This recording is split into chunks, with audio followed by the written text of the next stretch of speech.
আর্টটা হচ্ছে একটা আঙ্কেল এই বাচ্চাটার বুকে গুলি লেগেছে, এটা কাঁধে করে নিচ্ছিল, ওর পিছে একটা পতাকা ছিল।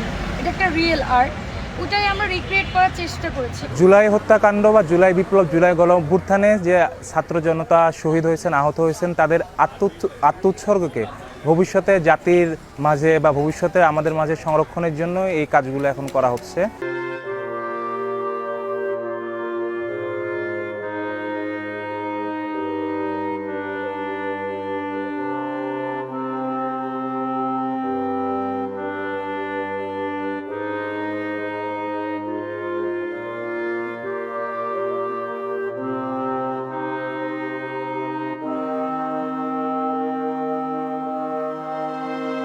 যেমন তবলা, তারপরে আমাদের যে একতারা, আমরা এগুলো দ্বারা আর কি আমরা মিলে আমাদের সংস্কৃতিটাকে বোঝাতে যাচ্ছি, আমাদের যে বাংলাদেশটা, আমাদের বাংলাদেশের সংস্কৃতি মিলে আমাদের স্বাধীন বাংলাদেশ। সব কিছু নিয়েই আসলে ওভারঅল একটা সিনারি ফুটিয়ে তুলতে চেয়েছি যে আমাদের বাংলাদেশটা আসলে কত ভ্যারাইটির হইতে পারে, এবং আমরা যদি আমাদের কালচারটাকে আরও ইমপ্লিশ করতে চাই তাহলে আমরা অনেক কিছুই করতে পারি একসাথে থাকার জন্য।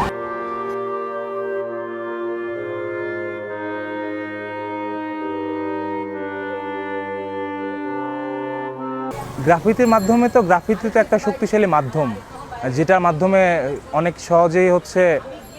সহজে আমরা যেগুলোকে বলতে পারি না, প্রকাশ করতে পারি না, গ্রাফিতির মাধ্যমে আমরা সহজে সেগুলোকে প্রকাশ করতে পারি।